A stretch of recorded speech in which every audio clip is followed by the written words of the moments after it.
ಸಮಯದಲ್ಲಿ ದಾವೀದನನ್ನ ನಾವು ನೋಡ್ತೀವಿ. ದಾವೀದ ಏನ್ ಮಾಡ್ದ ಅಂತ ನಾವು ನೋಡ್ಬೇಕಾದ್ರೆ, ದಾವೀದ ಒಂದು ಸಮಯದಲ್ಲಿ ಸೈನ್ಯವನ್ನ ತೆಗೆದುಕೊಂಡು ಒಂದು ಪ್ರಾಂತ್ಯದಲ್ಲಿ ದಾಟಿ ಹೋಗ್ತಾ ಇರ್ಬೇಕಾದ್ರೆ ಅವ್ರಿಗೆ ಹಶ್ವ ಆಗುವಾಗ ಅಲ್ಲಿ ಅಡಿಗೆ ಮಾಡಿಕೊಂಡು ಊಟ ಮಾಡಿಕೊಳ್ಳುವಷ್ಟು ಅನುಕೂಲತೆ ಅವರಿಗೆ ಇರಲಿಲ್ಲ. ಕೆಲವೊಂದು ಸಮಯದಲ್ಲಿ ನಾವು ನೋಡ್ಬೇಕಾದ್ರೆ ಜೇಬು ತುಂಬಾ ಹಣ ಇರುತ್ತೆ, ಪರ್ಸು ತುಂಬಾ ಹಣ ಇರುತ್ತೆ, ಸರಿಯಾಗಿ ಊಟ ಮಾಡಕ್ಕೆ ಹೋಟೆಲ್ಗಳು ಸಿಕ್ಕದೆ. ಕೆಲವೊಂದು ಸಮಯದಲ್ಲಿ ಈ ಅನುಭವ ನಮಗೆ ಆಗಿರೋದು ಉಂಟು. ಆಗಿನಲ್ಲಿ ನಾವು ತುಂಬಾ ಮುಂದೆ ಇದೆ. ದಾವೀದ ಕಾಲದಿಂದ ಈ ಕಾಲಕ್ಕೆ ನಾವು ಕಂಪೇರ್ ಮಾಡುವಾಗ ಆ ಕಾಲದಿಂದ ಈ ಕಾಲಕ್ಕೆ ಫೆಸಿಲಿಟೀಸ್ ಗಳು ತುಂಬಾ ಜಾಸ್ತಿ ಆಗಿದೆ. ಆಗಿನ ಕಾಲದಲ್ಲಿ ಫೆಸಿಲಿಟಿಗಳನ್ನ ನಾವು ಒಂದ್ ಸ್ವಲ್ಪ ಕಡಿಮೆ ಪ್ರಮಾಣದಲ್ಲಿ ನಾವು ನೋಡಿ, ದಾವೀದನಿಗೆ ಅವನ ಸೈನ್ಯದವರಿಗೆ ಹರ್ಷವಾಗುವಾಗ ಅಲ್ಲಿ ಯಾರಿದ್ದಾರೆ ಅಂತ ವಿಚಾರಿಸಬೇಕಾದ್ರೆ ಅಲ್ಲಿ ನಾಬಾಲ ಅಂತ ಒಂದು ವ್ಯಕ್ತಿ, ನಾಬಾಲನು ಅಭಿಗೈಲಳು ಅನ್ನುವಂತ ಒಂದು ದಂಪತಿಗಳಿಗೆ ಹೇಳಿ ಕಳಿಸ್ತಾನೆ, ನಮಗೆ ನಮ್ಮ ಸೈನ್ಯದವರಿಗೆ ಆಹಾರ ಬೇಕು, ಸಿದ್ಧ ಮಾಡ್ಕೊಡಿ ಅಂತ ಹೇಳಿ ಕಳಿಸಿದ ತಕ್ಷಣ ನಾಬಾಲ ಏನ್ ಹೇಳ್ತಾನೆ ಅಂದ್ರೆ,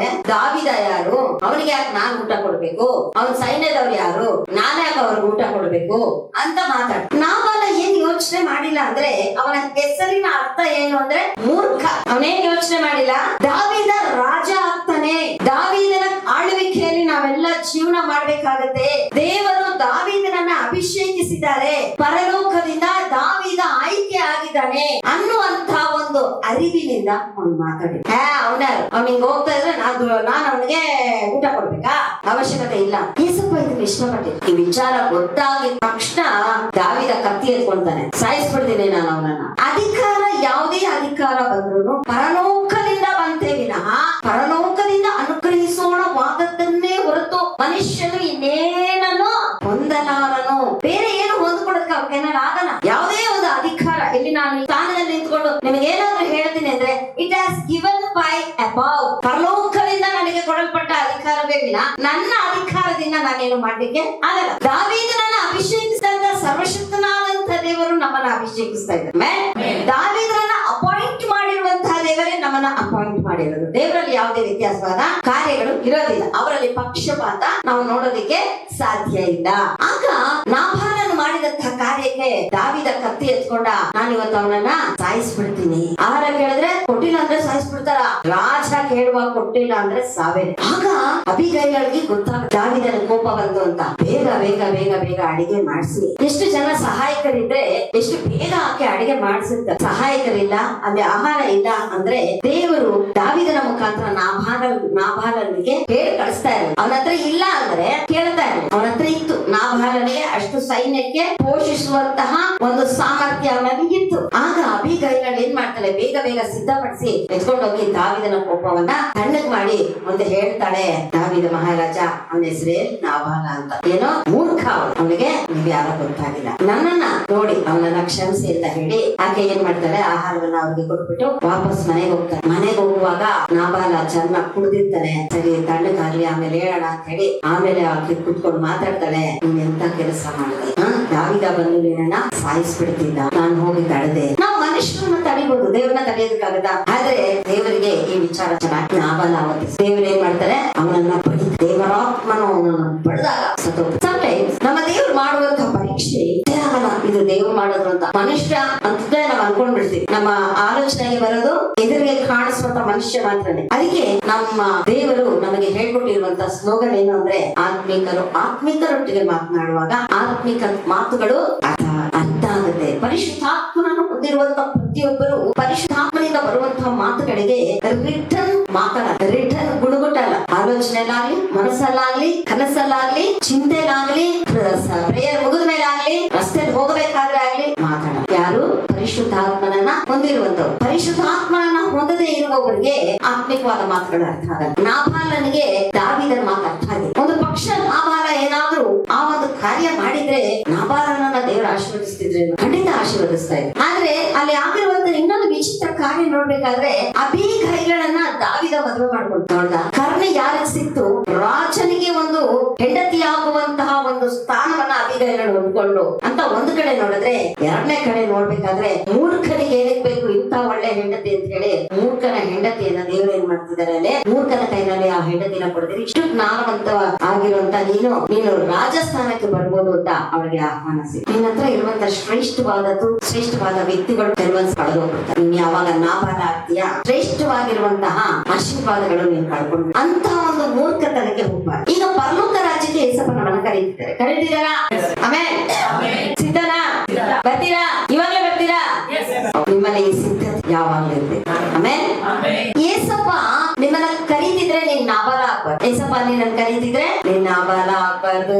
ನನ್ನ ಹತ್ರ ಏನಿಲ್ಲ ಏಸಪ್ಪ ಕೊಡೋದಿಕ್ಕೆ, ನೀನ್ ಕೇಳಿದ ತಕ್ಷಣ ಕೊಟ್ಬಿಡಕ್ಕಾಗತ್ತಾ? ನೀನ್ ಕೇಳಿದ ತಕ್ಷಣ ನಿನ್ಗೋಸ್ಕರ ಏನಾದ್ರು ಮಾಡ್ಬಿಡಕ್ಕಾಗತ್ತಾ? ನೀನ್ ಕೇಳಿದ ತಕ್ಷಣ ನಾನು ಕೆಲಸ ಕಾರ್ಯಗಳನ್ನೆಲ್ಲ ಬಿಟ್ಬಿಟ್ಟು ನಿನ್ ಸೇವೆ ಮಾಡಕ್ಕಾಗತ್ತಾ? ಈ ತರ ಗುರುಗುಟ್ಟುವಿಕೆ ಮಾತುಗಳನ್ನ ಬಿಟ್ಟು ಅಪ್ಪ ನೀನ್ ಕರೀತಿದ್ಯಾ, ನಾನ್ ನಿನ್ ರಾಜ್ಯಕ್ಕೆ ಬರ್ಬೇಕು, ಹ್ಯಾಕ್ ಬರ್ಬೇಕು ನನ್ನನ್ನ ನೀನ್ ಸಿದ್ಧಪಡಿಸು, ನೀನ್ ಬಂದಾಗ ನಾನು ಸಿದ್ಧ ಇರ್ಬೇಕು. ಹಲ್ಲೆಲೂಯಾ. ಸಿದ್ಧ ಇಲ್ಲ ಅಂದ್ರೆ ಏನಾಗ್ತಾರೆ? ದೇವರು ಬಿಟ್ಟು ಹೋಗ್ತಾರೆ. ಯಾವ ಕಾರಣಕ್ಕೂ ದೇವರು ಬಿಟ್ಟು ಹೋಗುವ ರೀತಿಯಲ್ಲಿ ಕಾರ್ಯವನ್ನ ನಮ್ಮ ಜೀವನದಲ್ಲಿ ನಾವು ಮಾಡಬಾರ್ದು. ಹಲ್ಲೆಲೂಯಾ. ಅಂತ್ಯ ಕಾಲದಲ್ಲೇ ಕಠಿಣ ಕಾಲವು ಬರುವುದು, ಅಂತ್ಯ ಕಾಲದಲ್ಲಿ ಕಠಿಣ ಕಾಲವು ಬರುವುದು.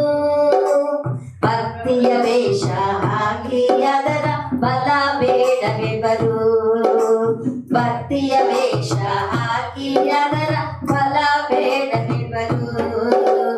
ಆ ದಿನವೋ ಯೇಸು ಬರುವ ಗಳಿಗೆಯೋ, ಆ ದಿನವೋ ಯೇಸು ಬರುವ ಗಳಿಗೆಯೋ. ತಿಳಿಯದ ಇರುವುದರಿಂದ ಸಭೆಯೇ ಎಚ್ಚರವಾಗಿರು, ತಿಳಿಯದೇ ಇರುವುದರಿಂದ ಸಭೆಯೇ ಎಚ್ಚರವಾಗಿರು. ಯೇಸು ಬರುವನು, ಬೇಗನೆ ಬರುವನು, ಸಭೆಯೇ ಎಚ್ಚರ. ತಿರುಗಿ ಬರುವನು ಸರಿದೆ ಎಂದು ಮೋಸ ಹೋಗಬೇಡ. ಯೇಸು ಬರುವನು, ಬೇಗನೆ ಬರುವನು, ಸಭೆಯೇ ಎಚ್ಚರ. ತಿರುಗಿ ಬರುವನು ತಡವಿದೆ ಎಂದು ಮೋಸ ಹೋಗಬೇಡ. ಮೋಸ ಹೋಗ್ಬಿಟ್ರೆ ನಾಬಾಲ ಆಗ್ಬಿಡ್ತೀರ. ಮೋಸ ಹೋಗ್ಬಿಟ್ರೆ ನಾಬಾಲ ಆಗ್ಬಿಡ್ತೀರ. ನಿನಗಾಗಿ ಇಟ್ಟಿರುವಂತಹ ಜೀವ ಕಿರೀಟ ಮತ್ತೊಬ್ಬರಿಗೆ ಹೋಗ್ಬಿಡತ್ತೆ. ನಿನಗಾಗಿ ಇಟ್ಟಿರುವಂತಹ ಅಭಿಗೈಗಳು ನಿನ್ನ ಹತ್ರನೇ ಇರ್ಬೇಕು, ಮತ್ತೊಬ್ಬರಿಗೆ ನೀನು ಕೊಡಬಾರ್ದು. ನಿನಗಾಗಿ ಇಟ್ಟಿರುವಂತಹ ಆಶೀರ್ವಾದ ನಿನ್ನ ಹತ್ರನೇ ಇರ್ಬೇಕಂದ್ರೆ ನೀನು ನಾಬಾಲ ಆಗಬಾರದು. ಯಾರು ಯಾವಾಗ ಏನು ಮಾತಾಡ್ತಿದ್ದಾರೆ ಗ್ರಹಿಸಿಕೊಳ್ಳುವಂತಹ ಆತ್ಮಶಕ್ತಿ ಇರಬೇಕು. ಆಮೇಲೆ ವಾಕ್ಯ ಓದಿ. 2:7 ನಾನು ಯೆಹೋವನ ಆಜ್ಞೆಯನ್ನು ತಿಳಿಸುತ್ತೇನೆ ಕೇಳಿರಿ. ಆತನು ನನಗೆ ನೀನು ಮಗನು, ನಾನೇ ಇವತ್ತು ನಿನ್ನನ್ನು ನೀನು ಕೇಳಿಕೊಂಡರೆ ನಾನು ಅನ್ಯ ಜನಗಳನ್ನೆಲ್ಲ ನಿನಗೆ ಅಧೀನ ಮಾಡುವೆನು. ಭೂಮಿಯ ಕಟ್ಟಕಡೆಯವರೆಗೂ ಇರುವ ಎಲ್ಲಾ ದೇಶಗಳಲ್ಲಿಯೂ ನಿನಗೆ ಸ್ವಸ್ಥವಾಗಿ ಕೊಡುವೆನು. ಕಬ್ಬಿಣದ ಗದೆಯಿಂದ ಅವರನ್ನು ನಾಶ ಮಾಡಿವಿ, ಮಣ್ಣಿನ ಮಡಕೆಗಳೇನೋ ಎಂಬಂತೆ ಅವರನ್ನು ಒಡೆದು ಹಾಕಿವಿ ಎಂದು ಹೇಳಿದೆನು. ಇಲ್ಲಿ ನಾವು ಗಮನಿಸಬೇಕಾದ್ರೆ ಕರ್ತನು ನಮಗೆ ಪ್ರತಿಯೊಂದು ವ್ಯಕ್ತಿಗಳನ್ನ ಅಧೀನ ಮಾಡುವುದಕ್ಕೆ ರಾಜರನ್ನಾಗಿ ಅಭಿಷೇಕಿಸಿದ್ದಾರೆ. Hallelujah. You are the king. ಯಾಕೆ ಅಂತ ಹೇಳಿದ್ರೆ ರಾಜನ ಮಗ ರಾಜ ಆಗ್ತಾನೆ ವಿನಃ ಭಿಕ್ಷುಕ ಆಗಲ್ಲ. ನೀನು ರಾಜನ ಮಗಳು, ರಾಜನ ಮಗ ಆಗಿರುವುದರಿಂದ, ರಾಜಾದಿರಾಜನ ಮಕ್ಕಳು ನೀವಾಗಿರುವುದರಿಂದ ನೀವು ಕೇಳಿಕೊಂಡ್ರೆ ಎಂಥ ವ್ಯಕ್ತಿಗಳನ್ನ ಬೇಕಾದರೂ ಕರ್ತನು ನಿಮಗೆ ಸ್ವಾಸ್ಥ್ಯವಾಗಿ ಕೊಡುತ್ತಾರೆ. ಅವರಲ್ಲಿರುವಂತಹ ಸ್ವಾಸ್ಥ್ಯವನ್ನು ನೀನು ಅನುಭವಿಸುವುದಕ್ಕೆ ದೇವರು ನಿನಗೆ ಸಕಲ ಅಧಿಕಾರಗಳನ್ನ ಕೊಟ್ಟಿರುವುದರಿಂದ ನಾನ್ ಮಾತ್ರ ಸಿದ್ಧ ಆಗ್ಬೇಕೆನ್ನುವಂತ ಸ್ವಾರ್ಥತೆಯನ್ನ ತೆಗೆದಾಕಿ ಯೇಸು ಕ್ರಿಸ್ತನು ಬರ್ತೀನಿ ಅಂತ ಹೇಳಿರುವಂತಹ ದೇವರು ಸುಳ್ಳು ಹೇಳುವಂತಹ ದೇವರಲ್ಲ. ರಹಸ್ಯ ಬರೋಣದಲ್ಲಾಗಿರಬಹುದು, ಎರಡನೇ ಬರೋಣದಲ್ಲಾಗಿರಬಹುದು, ನಾವು ಸಿದ್ಧವಾಗಿರಬೇಕು ಅನ್ನುವಂತಹ ಒಂದು ಮನಸ್ವಾಸ್ಥ್ಯ ನನಗೆ ಮಾತ್ರ ಇದ್ದರೆ ಸಾಕಾಗಲ್ಲ.